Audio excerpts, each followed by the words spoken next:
कर्मचारियों के लगातार प्रयास के बाद एक बार फिर से पुरानी पेंशन योजना को लेकर एक बड़ी अपडेट सामने आ रही है। जैसे कि आप सभी को मालूम है, कुछ वक्त पहले ही कर्मचारी पुरानी पेंशन योजना को लेकर धरना पर बैठे थे, लेकिन अब इसे लेकर आज की डेट में एक बड़ी अपडेट आ रही है, जिसमें ये बताया जा रहा है कि पुरानी पेंशन योजना ओपीएस को फिर से लागू करने की मांग को लेकर जुड़ी इससे एक बड़ी खबर सामने आ रही है, जो कि एक नोटिस भी जारी किया गया है और ट्विटर पर भी इसकी चर्चाएं काफी तेजी से देखने को मिल रही है। तो चलिए इसके बारे में आपको डिटेल में जानकारी देते हैं, लेकिन उससे पहले मैं आप सभी से एक ही रिक्वेस्ट करूंगा, अभी तक आपने इस वीडियो पर लाइक नहीं किया है तो एक लाइक जरूर कीजिएगा। वीडियो के नीचे आपको एक बटन दिख रहा होगा सब्सक्राइब वाला, उसे भी दबाइएगा ताकि हर एक जानकारी आपके मोबाइल तक पहुंचे और उसका आप लाभ उठा सकें। सबसे पहले तो आप ये न्यूज देखिए आज का, उसके बाद आपको नोटिस दिखाते हैं।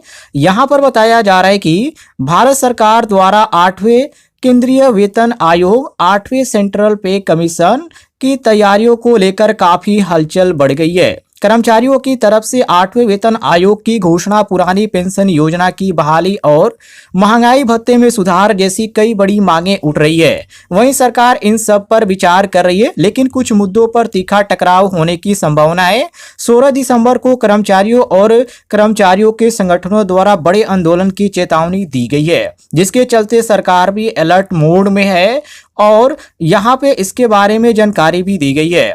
आगे बताया जा रहा है कि पुरानी पेंशन योजना ओपीएस को लेकर फिर से लागू करने की मांग महीनों से जोर पकड़ रही है। कर्मचारी संगठनों का कहना है कि नई पेंशन योजना एनपीएस को पर्याप्त सुरक्षा नहीं है और रिटायरमेंट के बाद मिलने वाली राशि निश्चित नहीं होती है।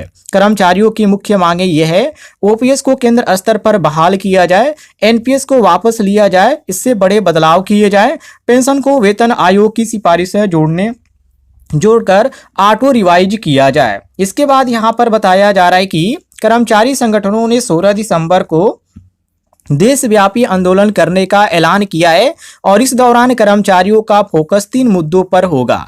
8वां सीपीसी औपचारिक घोषणा, ओपीएस बहाली और महंगाई भत्ते और भत्तों में सुधार। इसके बाद बताया है इन्होंने कि सरकारी महकमों को अलर्ट मोड में रखा गया है ताकि किसी भी स्थिति में को संभाला जा सके, कामकाज बाधित न हो। जिसके बाद इन्होंने कन्फर्म जानकारी दे रखी है कि कर्मचारी संगठन ने यह दावा करते हुए कहा है कि वर्तमान फिटमेट फैक्टर 2.57 पर्याप्त नहीं है, इसे बढ़ाकर 3.5 या उससे अधिक करने की मांग कर रहे हैं।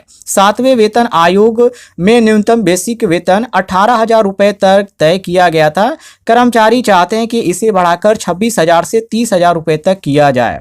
इसके बाद लास्ट में इन्होंने एक ही बात कही है कि बहाली, फिटमेट फैक्टर, न्यूनतम वेतन और एनपीएस जैसी मांगों को लेकर कर्मचारी और सरकार के बीच बड़ा टकराव बनने जा रहा है। सरकार इस मुद्दे को संवेदनशील मानकर सतर्क है, जबकि कर्मचारी संगठनों का दबाव लगातार बढ़ रहा है। आने वाले दिनों में लिए गए फैसले देश भर के लाखों कर्मचारियों और पेंशनरों के लिए भविष्य को प्रभावित करेगी। तो ये काफी बड़ी अपडेट यहाँ पर देखने को मिल रही है।